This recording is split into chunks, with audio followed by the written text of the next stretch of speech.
نحمدہ ونصلی ونسلم علی رسولہ الکریم اما بعد فاعوذ باللہ من الشیطان الرجیم بسم اللہ الرحمن الرحیم یا ایہا الذین آمنوا کتب علیکم الصیام کما کتب علی الذین من قبلکم لعلکم تتقون آمنت باللہ صدق اللہ العظیم وصدق رسولہ النبی الامین المختار الکریم ونحن علی ذلک لمن الشاہدین والشاکرین والحمد للہ رب العالمین اللہم صلی وسلم وبارک علی سیدنا و مولانا محمد وعلی آلہ واصحابہ وبارک وسلم صلاۃ و سلاما دائما علیک وعلی آلک واصحابک یا رسول اللہ صلی اللہ تعالی علیہ وسلم۔ عزیزان ملت اسلامیہ، محترم ناظرین و سامعین کرام،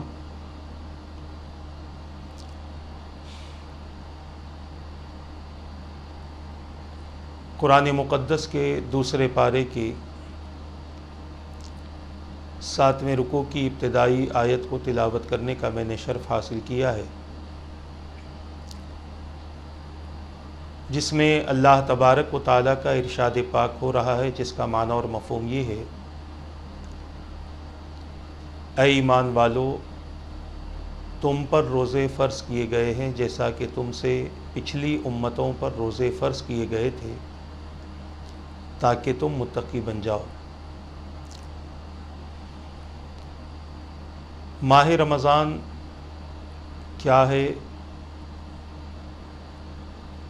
اور اس ماہ مبارک کا استقبال کس طریقے سے کیا جائے،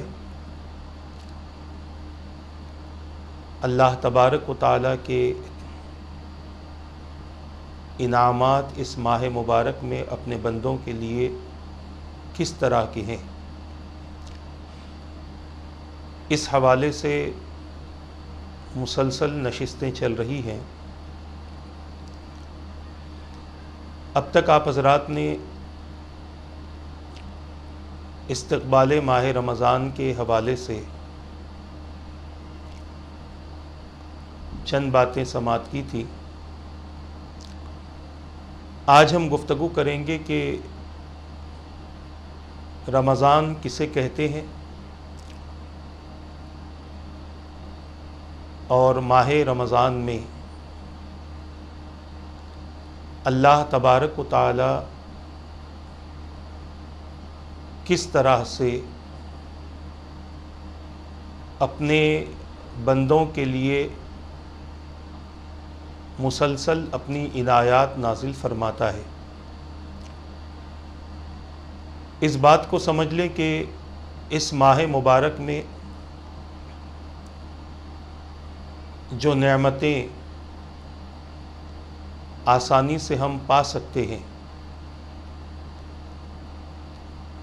جو برکتیں، جو رحمتیں، جو راحتیں آسانی سے ہم پا سکتے ہیں، رمضان کے علاوہ ان نعمتوں کا اور رحمتوں کا پانا بڑا مشکل ہوتا ہے۔ یہ وہ مہینہ ہے جس میں باب رحمت اللہ تعالیٰ اپنے بندوں کے لیے کھول دیتا ہے۔ یہ وہ مہینہ ہے جس میں ان گنت نعمتیں، بے شمار لا تعداد نعمتیں اللہ تبارک و تعالیٰ نے اپنے ان بندوں کے لیے رکھی ہیں جو بندے اللہ تبارک و تعالیٰ کو راضی کرتے ہیں اور اللہ تبارک و تعالیٰ کی عبادت کے ذریعے اپنی زندگی کو اور اپنی آخرت کو سنوارتے ہیں۔ اس ماہ مبارک کے روز اول سے روز اخیر تک کوئی دن، کوئی ساعت، کوئی لمحہ ایسا نہیں ہے کہ جس میں اللہ تبارک و تعالیٰ اپنی خاص رحمتیں اپنے بندوں کو عطا نہ فرماتا ہو۔ اسی لیے اللہ کے رسول تاجدار مدینہ صلی اللہ تعالی علیہ وسلم نے ارشاد فرمایا کہ اگر میں ماہ رمضان کی فضیلت تمہارے سامنے بیان کروں، حدیث مبارکہ کا مفہوم ہے، تو تم یہ تمنا کرو گے کہ سارا سال رمضان ہو جائے۔ حضور اکرم صلی اللہ تعالی علیہ وسلم اس ماہ مبارک کے حوالے سے خوب جانتے رہے، اس وجہ سے وقتاً فوقتاً کبھی میرے آقا صلی اللہ تعالی علیہ وسلم نے اس ماہ مبارک کو لے کر اللہ کی رحمتوں کا ذکر فرمایا، اس ماہ مبارک کو لے کر کبھی اللہ کی نعمتوں کا ذکر فرمایا، اس ماہ مبارک کو لے کر برکتوں کا ذکر فرمایا، اس ماہ مبارک کے کسی عمل کو ثواب سے خالی نہیں رکھا، یہاں تک کہ روزے دار حالت روزہ میں سوتا ہے تو اس کے اس سونے کو بھی عبادت کا درجہ دیا گیا، اور روزے دار اس ماہ مبارک میں سحری کا انتظار کرتا ہے اور سحر کے لیے اٹھتا ہے، جس برتن میں وہ کھانا کھاتا ہے ان تمام چیزوں کا اللہ کے رسول صلی اللہ تعالی علیہ وسلم نے ثواب کے حوالے سے ذکر فرمایا۔ یقیناً بندہ مومن کو اس ماہ مبارک کو پا کر خوش ہونا چاہیے، اس لیے خوش ہونا چاہیے کہ اللہ تبارک و تعالی نے اپنی بے پناہ رحمتوں والا مہینہ ہمیں عطا فرمایا۔ انشاءاللہ تبارک و تعالی چند احادیث کے ذریعے آج ہم رمضان کی فضیلت جاننے کی کوشش کریں گے۔ سب سے پہلے یہ ذہن میں رکھ لیں کہ رمضان کی تحقیق جب ہمارے اکابرین نے کی تو بعضوں نے کہا کہ رمضان اللہ تبارک و تعالیٰ کے ناموں میں سے ایک نام ہے، اسی لیے جب کبھی رمضان کہنے کی بات ہو تو رمضان کا مہینہ کہو، شہر رمضان کہو، ماہ رمضان کہو۔ دوسری چیز کہ رمضان کو رمضان اس لیے بھی کہتے ہیں کہ اس ماہ مبارک میں گناہ جلا دیے جاتے ہیں، یا رمضان کا مقدس مہینہ گناہوں کو جلا دیتا ہے، اسی لیے اس ماہ مبارک کو رمضان کہا جاتا ہے۔ اللہ کے رسول صلی اللہ تعالی علیہ وسلم نے ارشاد فرمایا، حضرت سیدنا ابو ہریرہ رضی اللہ تعالیٰ عنہ اس حدیث پاک کے راوی ہیں کہ جب رمضان کی پہلی رات ہوتی ہے تو اللہ تبارک و تعالی اپنے مخلوق کی طرف توجہ فرماتا ہے،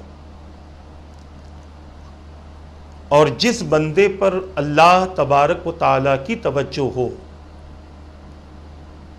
اس کو کبھی عذاب نہیں دیا جائے گا، اللہ تبارک و تعالیٰ کے حکم سے ہزاروں لاکھوں کی تعداد میں دوزخی دوزخ سے آزاد کیے جاتے ہیں۔ یہ اللہ تبارک و تعالیٰ کی شان ہے کہ رب قدیر اپنے بندوں کی طرف توجہ فرماتا ہے، اور ظاہر سی بات ہے کہ جب رب کی توجہ کسی بندے پر ہوتی ہے تو وہ بندہ اللہ تبارک و تعالیٰ کا مقرب اور محبوب بن جاتا ہے، اور جس کے دل میں اللہ تبارک و تعالیٰ کی محبت پیدا ہو جائے، تقوی پیدا ہو جائے، ظاہر سی بات ہے کہ وہ بندہ گناہوں سے محفوظ ہوگا۔ اب اس کو تھوڑا سا سمجھنے کی ضرورت ہے کہ جو بندہ خدا کی طرف اس ماہ مبارک میں توجہ کرے، اللہ تبارک و تعالیٰ کی رضا کا طالب ہو، اللہ کی خوشنودی اور اللہ کی مرضی کو پسند کرتا ہو، اللہ تبارک و تعالیٰ کے احکامات پر عمل کرنے کا جذبہ رکھتا ہو، ایسے بندے کی طرف اللہ تبارک و تعالیٰ کی توجہ ہوتی ہے۔ اللہ تعالیٰ ایسے بندے پر اپنی خاص توجہ فرماتا ہے، اور جب اس بندے پر یہ خاص توجہ ہوتی ہے تو اب وہ بندہ اللہ تبارک و تعالیٰ کی عبادت میں مصروف ہو کر اپنی پوری زندگی اللہ تبارک و تعالیٰ کو راضی کرنے کی کوشش میں لگا رہتا ہے۔ یہ ان بندوں کے لیے ہے جو بندے ماہ رمضان میں لہو و لعب چھوڑ کر کھیل کود اور تماشوں کی طرف توجہ نہ کر کے اللہ تبارک و تعالیٰ کی رضا کی خاطر اپنے شب و روز گزارنے کی تمنا رکھتے ہیں۔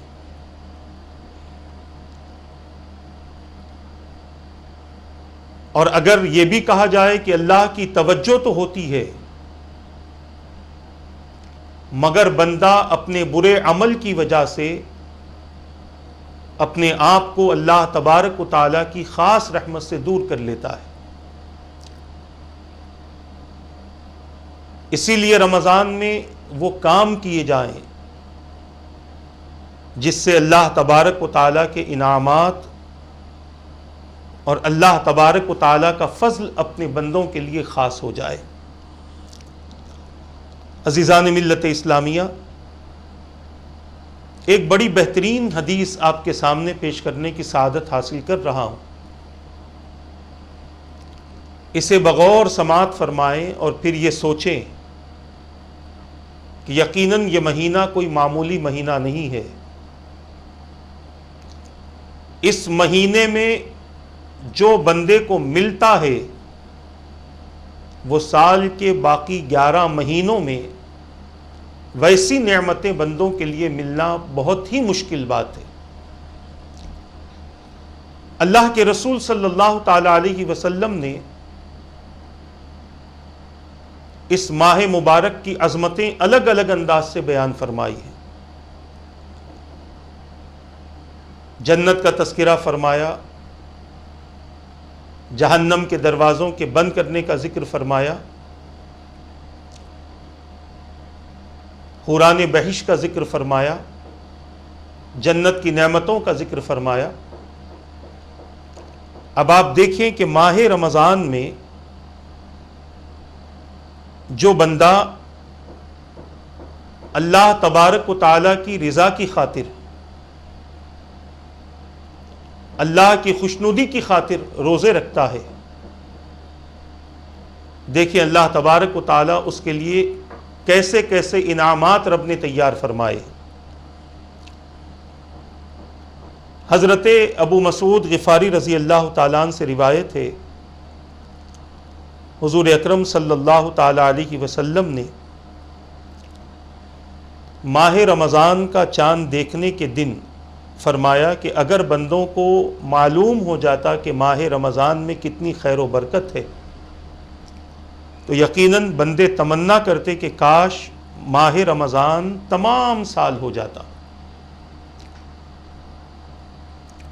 یہ رسول اکرم صلی اللہ تعالی علیہ وسلم کا فرمان ہے۔ یہ حدیث پاک کے مختصر سے الفاظ بھی پڑھوں گا معنی اور مفہوم کے ساتھ، اور ساتھ ہی ساتھ کچھ اس کا خلاصہ بھی کرنے کی کوشش کروں گا تاکہ حدیث پاک کے معنی اور مفہوم کے ساتھ ساتھ اس کا خلاصہ بھی ہمارے ذہن میں اترتا چلا جائے۔ اتنی خیر و برکت ہے ماہ رمضان میں، اتنی رحمتیں اور نعمتیں ہیں ماہ رمضان میں کہ بندہ اگر سن لے تو تمنا کرے۔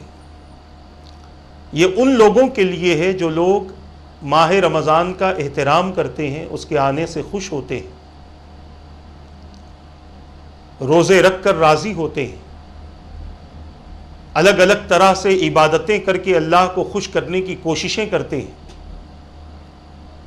اور ہر وقت یہ تمنا کرتے ہیں کہ رمضان گیا ہے تو پھر سے آ جائے تاکہ ہم بہت زیادہ اللہ کی عبادت کر کے اللہ کو راضی کر لیں.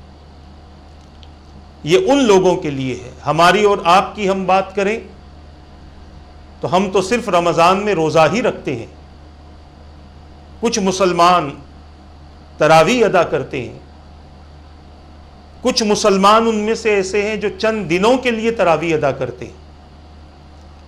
کچھ مسلمان ان میں سے ایسے ہیں جو 1 یا 2 رات تراویح پڑھ لیتے ہیں. باقی رمضان اپنی مرضی کے مطابق بازاروں میں، ہوٹلوں میں گزارتے ہیں، گپ شپ میں گزارتے ہیں، لاو و لعب میں گزارتے ہیں. روزوں کا بھی یہی حال ہے کہ روزے بھی اسی انداز سے لوگوں کے گزرتے ہیں. بہت سارے لوگ پوری رات جاگتے ہیں، عبادت کی نیت سے نہیں، کھیل کود اور لہو و لعب میں اپنی رات گزار دیتے ہیں. فجر کی نماز ادا کر کے جو سوتے ہیں، ظہر کا وقت گزرنے والا ہوتا ہے، اس وقت میں آنکھیں کھلتی ہیں اور نماز پڑھ کے پھر اس کے بعد اپنے آپ کو روزمرہ کے کاموں میں مصروف کر کے اس عظیم مہینے کی برکتوں اور رحمتوں سے محروم ہو جاتے ہیں. میں یہ نہیں کہتا کہ ضروریات زندگی سے کنارہ کشی اختیار کرو، بلکہ میں یہ کہتا ہوں کہ ضرورت کے حساب سے آپ کام کیجئے، مگر اس ضرورت کو اپنا شوق نہ بنا لیجئے. رمضان ٹائم پاس کے لیے نہیں، بلکہ رمضان وقت کو قیمتی بنانے کے لیے اللہ تبارک و تعالی نے عطا فرمایا ہے. اور اس کی تشریح حضور اکرم صلی اللہ تعالی علیہ وسلم یوں فرماتے ہوں کہ میری امت کے سامنے اگر اس کی خیر و برکت کا ذکر ہو تو امتی تمنا کرے کہ سارا سال رمضان ہو. آج بھی ایسے امتی ہوں گے، میں منع نہیں کرتا، میں انکار نہیں کرتا، جو رمضان کی مسلسل برکتوں سے مالا مال ہو رہے ہوں گے، مسلسل رمضان کی رحمتوں سے مالا مال ہو رہے ہوں گے، مسلسل اللہ کے فضل سے مالا مال ہو رہے ہوں گے. یہ چنندہ اور چند افراد ہوں گے، اور ہم امید کرتے ہیں کہ ان کی وجہ سے ہمارے بھی یہ روزے، ہمارے بھی صدقہ و خیرات اللہ تعالیٰ قبول کر لے. مگر یہ ذہن میں رکھ لیں کہ رمضان کا احترام ہر مسلمان کو کرنا ضروری ہے. یہ نہیں کہ گھر میں 10 لوگ ہیں، اس میں سے 4 روزہ رکھے اور 6 بغیر روزے کے رہیں. نہ ماں باپ اپنی اولاد کو اس بات کی تاکید کریں کہ تم روزہ رہو، نہ گھر کے بڑے اپنے چھوٹوں کو اس بات کی تاکید کریں کہ تم روزہ رہو بغیر روزے کے، حالانکہ بالغ ہو چکے ہو، بغیر روزے کے تم نہیں رہ سکتے. چھوڑ دیا روزہ تو چھوڑ دیا، پوچھا کیوں چھوڑا تو ذرا سا درد ہوا تھا تو چھوڑ دیا. انسان یہ ہیلے بہانوں سے یہاں بچ سکتا ہے، قیامت کے دن اللہ کی بارگاہ میں نہیں بچ سکتا. اسی لیے مسلمانوں کو چاہیے کہ وہ اللہ تبارک و تعالیٰ کے اس حکم کا مطالعہ کرے تاکہ اسے یہ پتہ چلے کہ رمضان کوئی معمولی مہینہ نہیں ہے، بلکہ رمضان خوب خیر و برکت والا مہینہ ہے. اللہ کے رسول صلی اللہ تعالی علیہ وسلم نے جب یہ بات بیان فرمائی تو ایک صحابی نے عرض کیا، یا رسول اللہ صلی اللہ علیہ وسلم، ہمیں رمضان المبارک کی فضیلت سے آگاہ فرمائیے. حضور اکرم صلی اللہ تعالی علیہ وسلم نے ارشاد فرمایا، ماہ رمضان کے استقبال کے لیے جنت آغاز سال سے مزین اور آراستہ کی جاتی ہے. یعنی جب رمضان ختم ہو جاتا ہے تو رمضان ختم ہونے کے بعد وہاں سے لے کر پھر رمضان کے شروع ہونے تک جنت کو سجایا جاتا ہے. یہ بات آپ نے پچھلی نشست میں بھی سنی تھی، اس میں کی کچھ باتیں اس کے اندر موجود ہیں. یہاں تک کہ رمضان کی پہلی شب کو عرش کے نیچے سے ایک ہوا چلتی ہے جو جنت کے درختوں کے پتوں سے ٹکراتی ہے. حوریں اس ہوا کو محسوس کر کے کہتی ہے پروردگار اس مہینے میں تیرے جو بندے روزہ رکھیں ان کو ہمارا شوہر مقرر فرما دے تاکہ ان سے ہماری آنکھیں اور ہم سے ان کی آنکھیں ٹھنڈی ہو جائیں. حوروں کی تمنا ہے ان لوگوں کے لیے جو لوگ اللہ تبارک و تعالیٰ کے دیے ہوئے اس ماہ مبارک کی قدر کرتے ہیں, روزہ رکھتے ہیں, اور پھر حوریں کہتی ہیں کہ رب قدیر ہم ان سے نکاح کرنا چاہتے ہیں جو تیرے روزے دار بندے ہیں. اور روزہ کسے کہتے ہیں اس کی بھی تفصیل آپ کے سامنے انشاءاللہ بیان ہوگی. روزہ صرف بھوکا پیاسا اور نفس کی خواہشات سے رکنے کا نام نہیں, اس کی بڑی تفصیل ہے روزے کی. اکابرین نے اس حوالے سے بڑی تحقیق فرمائی ہے کہ شریعت میں ایک روزہ یہ ہے کہ بندہ ان چیزوں سے رک جائے, اور حقیقت کا روزہ یہ ہے کہ بندہ تمام نفسانی خواہشات سے اپنے آپ کو بچا لے کہ جس کے کرنے سے نفس راضی ہوتا ہو اور خدا ناراض ہوتا ہو, اس کو روزہ کہا جاتا ہے. یہ روزے دار وہ ہوں گے کہ جنہوں نے صرف اپنے پیٹ کو خالی نہیں رکھا,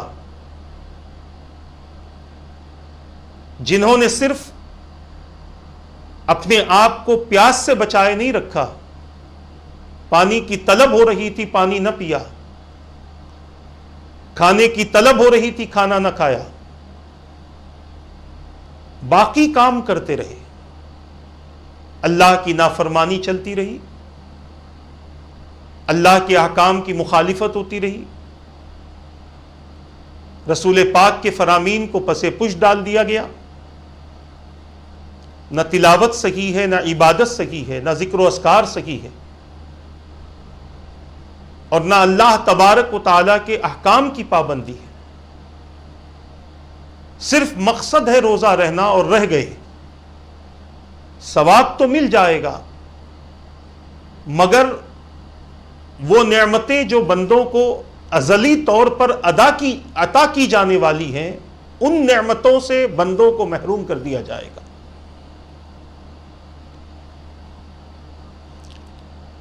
اور بالخصوص ایمان والوں کے لیے اللہ تبارک و تعالیٰ کی نعمتوں میں ایک نعمت جنت ہے, اور اس جنت میں بے شمار چیزیں ہیں. دنیا میں انسان نے نہ کبھی دیکھا ہوگا, نہ کبھی سنا ہوگا, نہ کبھی تصور کیا ہوگا, ایسی چیزیں جنت میں موجود ہیں. وہاں کے مکان جیسا ایک مکان پوری دنیا میں نہیں بن سکتا, نہ مل سکتا ہے. وہاں کا پانی, وہاں کا دودھ, وہاں کی شراب, وہاں کا شہد, وہاں کی حوریں, وہاں کا غلمان, وہاں کا کھانا, وہاں کی نہریں, اس کے علاوہ بہت کچھ جنت کے اندر موجود ہے. وَفِيهَا مَا تَشْتَهِيهِ الْأَنفُسُ, تمہارا نفس جو خواہش کرے گا وہ سب کچھ اس کے اندر موجود ہے. اور اس میں داخلہ اسی بندے کا ہے جس سے رب راضی ہو, اور رب اس بندے سے راضی ہوتا ہے جو بندہ اللہ تبارک و تعالیٰ کی عبادت ریاکاری کے لیے نہیں بلکہ اللہ کو راضی کرنے کے لیے کرتا ہے.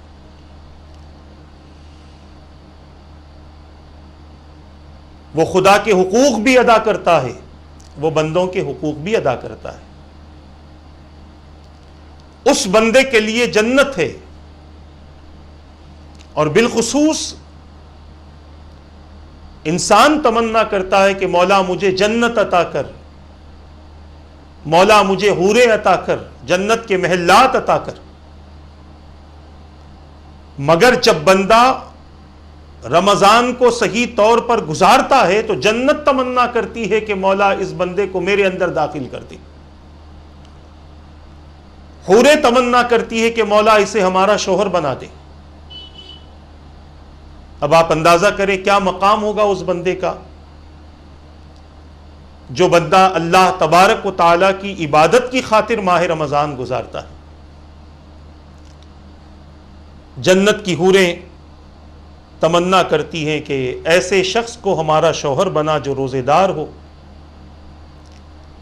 تاکہ وہ ہمیں دیکھیں تو اس کی آنکھوں کو ٹھنڈک ہو، سکون مل جائے، اور ہم اس روزے دار کو دیکھیں تو ہماری آنکھوں کو ٹھنڈک مل جائے. اب اللہ کے رسول صلی اللہ تعالی علیہ وسلم یہاں سے ماہ رمضان کے روزے داروں کے لیے انعامات کا ذکر فرماتے. ایک تو تھا کہ رمضان کا روزہ رکھنے والے کو کیا مقام ہے، اب انعامات دیکھیں.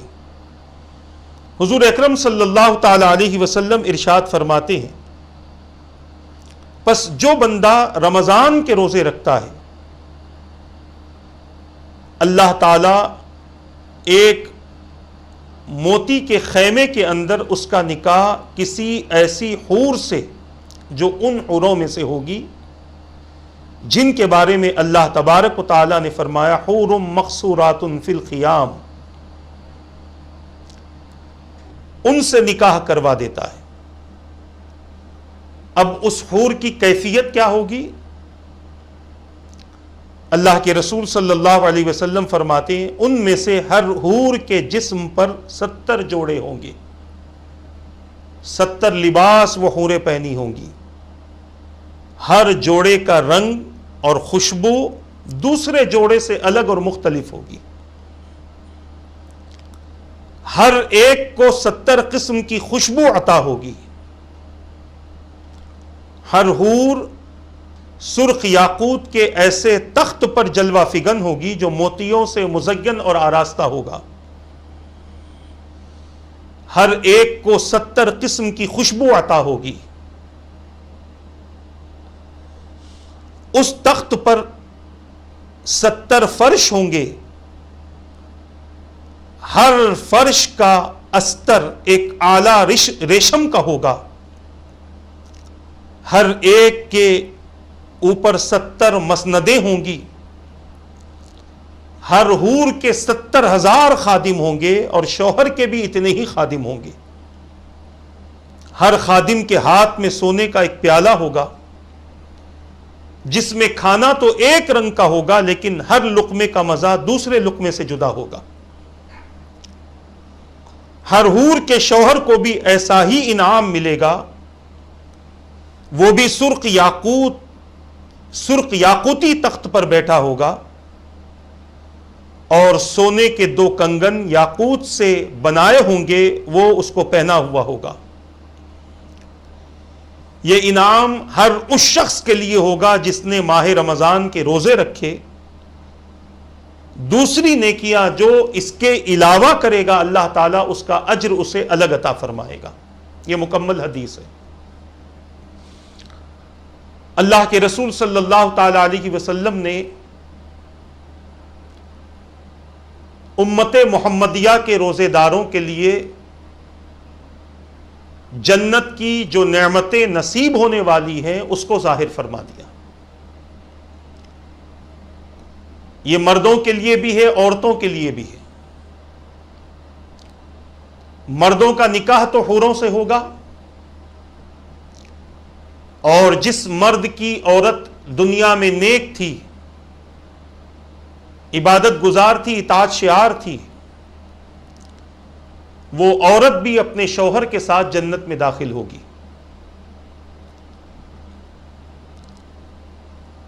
اب اگر صرف عورت ہی داخل ہوئی ہے تو اسے بھی اللہ تبارک و تعالی یہ انعام عطا فرمائے گا روزے کی برکت سے.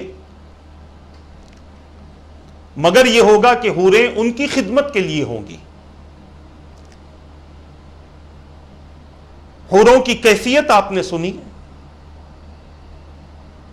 ان کے لباس کا تذکرہ آپ نے سنا.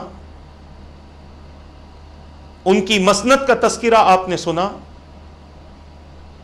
وہ جہاں پر بیٹھیں گی اس مقام کا ذکر آپ نے سنا، ان کے خادموں کا ذکر آپ نے سنا۔ اب آپ اندازہ کریں یہ حور اسے عطا کی جائے گی جو اللہ تبارک و تعالیٰ کی عبادت میں ماہ رمضان کو گزارتا ہے۔ ضرورت اس امر کی ہے کہ مومن صرف جنت کی تمنا نہ کرے، بلکہ جنت میں لے جانے والے اعمال کی طرف توجہ کر کے مسلسل اس کو اپناتا رہے۔ ہم سے صرف یہ نہیں کہا گیا کہ جنت کی دعائیں کرو، بلکہ جنت کو پانے کے لیے اس کا راستہ بھی اختیار کرو۔ جنت کو پانے کے لیے وہ عمل کرو جس کی وجہ سے اللہ تبارک و تعالی بندے کو جنت میں داخل فرما دے گا۔ اور یہ سمجھ لیں کہ مختصر سے عمل سے جنت نہیں ملے گی، پھر اللہ کی مرضی ہے، مگر بندے کو چاہیے کہ مسلسل وہ جنت میں جانے کی کوششیں کرتا رہے اور لے جانے والے اعمال کرتا رہے، تبھی جا کر اللہ تبارک و تعالیٰ کی اس عظیم نعمت سے بندہ سرفراز ہوگا۔ محترم ناظرین و سامعین کرام، اللہ کے رسول صلی اللہ تعالی علیہ وسلم نے اس طرح اور بھی فضیلتیں رمضان المبارک کے حوالے سے بیان فرمائی۔ ایک حدیث پاک میں آتا ہے، ماہ رمضان میں ہر روز طلوع آفتاب سے افطار کے وقت تک اللہ تعالیٰ اپنے کچھ بندوں کو، چاہے وہ مرد ہو یا عورت ہو، جہنم سے آزاد فرماتا ہے۔ ہر آسمان پر ندا دینے والا فرشتہ، ایک ایسا فرشتہ جس کا سر عرش کے نیچے اور پاؤں زمین کے 7ویں طبق میں ہے، اس کا ایک بازو مشرق میں ہے اور ایک بازو مغرب میں ہے، اس کے سر پر لولو مرجان اور جواہر کا تاج ہوتا ہے۔ یہ ندا دینے والا فرشتہ پکارتا ہے کہ ہے کوئی توبہ کرنے والا کہ اس کی توبہ قبول کی جائے، کوئی مانگنے والا کہ اس کی دعا قبول کی جائے، کوئی مظلوم کہ اس کی فریاد پوری کی جائے، کوئی مغفرت چاہنے والا کہ اس کی مغفرت کی جائے، اور کوئی سائل کہ جس کے سوال کو پورا کیا جائے۔ یہ روزانہ طلوع آفتاب سے غروب آفتاب تک، یعنی روزے کے آغاز سے روزے کے اختتام تک ایک فرشتہ اس طرح سے ندا دیتا ہے۔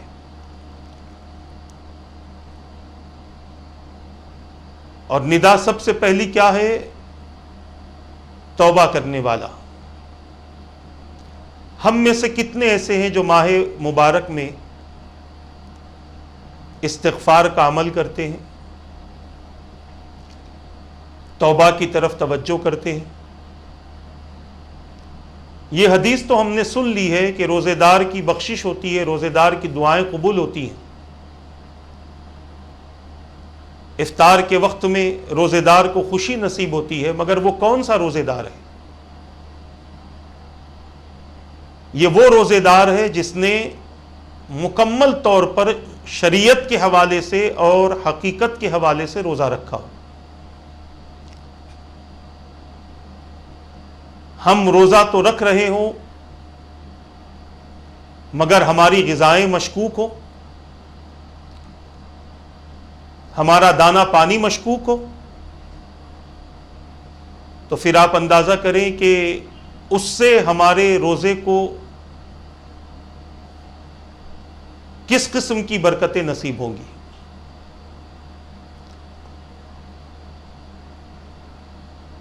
توبہ کرو، اللہ تبارک و تعالیٰ کی بارگاہ میں رجوع ہو جاؤ۔ میں بارہا کہہ رہا ہوں کہ یہ مہینہ دیگر مہینوں کی طرح نہیں ہے۔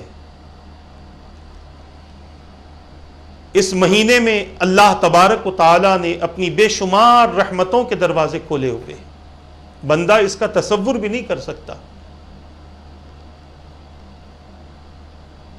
اور کوئی توبہ کرنے والا اس لیے توبہ نہ کرے کہ میں آج کے گناہوں سے توبہ کر رہا ہوں، پھر آئندہ پھر توبہ گناہ کرتا رہوں گا، توبہ کرتا رہوں گا۔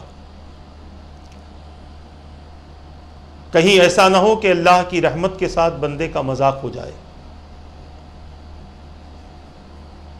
توبہ ایسی کرو کہ پھر دوبارہ اس گناہ کرنے کی خواہش بھی پیدا نہ ہو اور نہ اس کا تصور اور اس کا خیال آئے۔ کسی لمحہ رمضان کے مہینے میں صدق کے دل سے مکمل توجہ کے ساتھ اگر بندے نے توبہ کر لی تو یقیناً اللہ تبارک و تعالی اس کی توبہ کو رد نہیں فرمائے گا، بلکہ چونکہ رب قدیر بندے کی نیت سے واقف ہوتا ہے، اگر نیت درست رہی تو انشاءاللہ توبہ بھی قبول ہو جائے گی، اور اگر نیت درست نہ ہو تو سمجھ لیں کہ ہماری توبہ کی قبولیت کا ہم تصور تک نہیں کر سکتے۔ اللہ کی بارگاہ سے اس ماہ مبارک میں مانگو، جو مانگنا ہے مانگو، مگر جب مانگنے کی بات آتی ہے تو اکابرین اکثر مشورہ دیتے ہیں کہ جب تم اللہ تبارک و تعالیٰ سے مانگو تو اپنے ایمان پر استقامت اور موت کے وقت میں کلمے کی دعا مانگو، کیونکہ مومن کے لیے یہ دو چیزیں بڑی اہم ہیں۔ ایک تو یہ کہ اس کا ایمان پر استقامت کے ساتھ رہنا، اور دوسرا یہ ہے کہ بندہ مومن کا ایمان پر خاتمہ ہونا۔ جس کا خاتمہ ایمان پر ہو گیا اس کے لیے جنت مقدر بن چکی، اور جس کا خاتمہ ایمان پر نہ ہوا اللہ ہی کو معلوم ہے کہ اس کا حشر کیا ہونا ہے۔ اس ماہ مبارک میں بندہ اپنی مغفرت کا سوال کرے۔ سب جانتے ہیں کہ ہم گناہ کرتے ہیں، مگر اس کے باوجود توبہ کرنے کے لیے وقت نہیں نکالتے۔ یہ سمجھتے ہیں کہ زندگی بڑی طویل ہے، وقت ابھی ہمارے پاس میں بہت زیادہ ہے، لہٰذا ہم اطمینان سے توبہ کریں گے، آرام سے توبہ کریں گے۔ یہ تصور اپنے ذہن و خیال سے نکال دو، اس سوچ سے، اس دھوکے سے، شیطان کے اس مکر سے اپنے آپ کو آزاد کر لو۔ وہ نہیں چاہتا کہ بندہ توبہ کرے، وہ نہیں چاہتا کہ بندہ گناہوں سے معافی مانگے، وہ نہیں چاہتا کہ بندہ خدا کی طرف رجوع ہو جائے، بلکہ وہ تو صرف یہ چاہتا ہے کہ بندہ گناہ کرتا رہے اور گناہ پر گناہ کرتا رہے، تاکہ اس کی دنیا خراب ہو اور اس کی آخرت برباد ہو جائے۔ اور اللہ تبارک و تعالی چاہتا ہے کہ میرا بندہ توبہ کرتا رہے۔ زندگی کے جس مرحلے میں بھی بندہ توبہ کرتا ہے اور اس توبہ میں اخلاص ہوتا ہے، اس کی نیت درست ہوتی ہے، تو اللہ تبارک و تعالی اس کی توبہ کو رد نہیں فرماتا، بلکہ اس کی توبہ کو قبول فرما کر شیطان کو مایوس فرما دیتا ہے۔ استغفار کی بڑی برکتیں ہیں۔ موقع ملے تو نہیں بلکہ وقت نکال کر استغفار کرتے رہیں، اپنے گناہوں کو، اپنی غلطیوں کو یاد کر کے استغفار کرتے رہیں۔ تو میں عرض کر رہا تھا کہ فرشتہ پکار کر کہتا ہے توبہ کرنے والوں توبہ کرو، توبہ قبول ہو جائے گی، مانگنے والوں مانگ لو تمہیں دے دیا جائے گا۔ کوئی مظلوم ہے اور اس کی کئی صورتیں ہیں، کسی نے ظلم کیا ہے،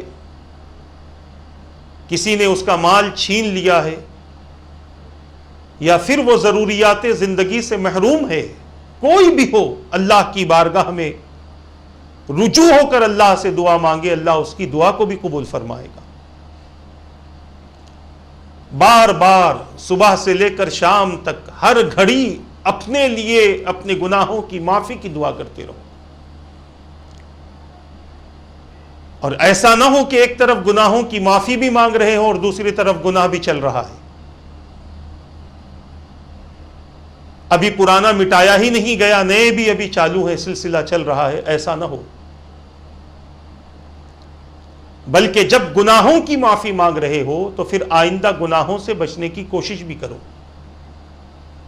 غلطی سے ہو جائے تو اللہ تبارک و تعالی معاف فرما دے گا،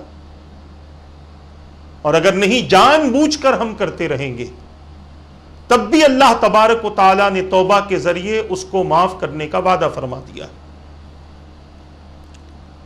تو یہ کام رمضان میں ہم کریں، خالی روزہ رکھ کر اپنا ٹائم پاس نہ کریں، یہ سارے کام کرنے ہیں، کیونکہ یہ کام کریں گے تبھی تو رمضان ہمارے لیے فائدہ مند ہوگا، اور اگر نہیں کریں گے تو پھر جیسے پچھلے رمضان ہمارے گزر گئے، یہ بھی ہمارا رمضان گزر جائے گا۔ موقع ہے، وقت ہے، غنیمت جانو وقت کو، اور کوشش کرو کہ زیادہ سے زیادہ وقت اللہ تبارک و تعالیٰ کی عبادت میں گزرے۔ ایک اور حدیث پاک آپ کے سامنے رمضان کے حوالے سے پیش کرنے کی کوشش کروں گا۔ حضور اکرم صلی اللہ تعالی علیہ وسلم نے ارشاد فرمایا، اللہ تبارک و تعالیٰ کی طرف سے تمام رمضان کے مہینے میں اس طرح آواز دی جاتی ہے کہ میرے بندوں اور میری بندیوں، تم کو خوشخبری ہو، صبر کرو اور پابندی کرو، میں عنقریب تمہاری مشقتیں دور کر دوں گا، اور تم میری رحمت کو پالو گے، اور تمہیں میری بے شمار رحمتیں حاصل ہوں گی، میری طرف سے عزت بھی تم پاؤ گے۔ یہ اللہ تبارک و تعالیٰ کی طرف سے بندے اور بندیوں کے لیے خطاب ہے۔ اب آپ اور ہم اندازہ کر لیں، پہلے تو فرمایا گیا صبر کرو، کس بات سے صبر کریں؟ کھانے پینے وغیرہ سے، نفسانی خواہشات پر عمل کرنے سے صبر کریں، ناجائز اور حرام کاموں سے صبر کریں، یعنی ان چیزوں سے بچ کر صبر کریں۔ طبیعتیں اس طرف مائل ہوتی ہیں، انسان اس طرف متوجہ ہوتا ہے، مگر اس کے باوجود بندہ صبر کرے، رکا رہے ان تمام چیزوں سے جن سے رب ناراض ہوتا ہے۔ یہ وقتیہ ان چیزوں سے رک جائیں گے تو اللہ تبارک و تعالی دائمی نعمتیں عطا فرما دے گا۔ تھوڑے سے وقت کے لیے ان چیزوں سے رک گئے تو ہمیشہ کے لیے اللہ کی رحمتیں بندوں کے لیے ہوں گی۔ بندے کو اللہ تبارک و تعالی عزت عطا فرمائے گا، سربلندی نصیب فرمائے گا۔ یہ رمضان کی خوشخبری ہے اس بندے کے لیے جو اللہ تبارک و تعالی کے فضل سے اپنے آپ کو مالا مال کرنے کی کوشش کرتا ہے۔ عزیزان ملت اسلامیہ، رمضان بے شمار برکتوں والا مہینہ، رحمتوں والا مہینہ، مغفرتوں والا مہینہ، جہنم سے آزادی والا مہینہ ہے۔ اس مہینے کی حقیقت کو سمجھیں۔ اللہ تعالیٰ نے ہمیں وقت دیا ہے، ہر سال تو ہم مصروف رہتے تھے، مگر یہ ایک ایسا پہلا سال ہے ہمارا کہ جو ہمارے گھروں ہی میں ہمارا وقت گزر رہا ہے۔ تو خدا کے لیے پہلے تو بہانے ہوتے تھے، نوکری کرنی ہے، کام کرنا ہے، تجارت کرنی ہے، کاروبار کرنا ہے، ان سب سے ہمیں فرصت نہیں ملتی۔ اب تو فرصت ہی ہے، اللہ تعالیٰ نے فرصت کا وقت دیا ہے، موقع دیا ہے۔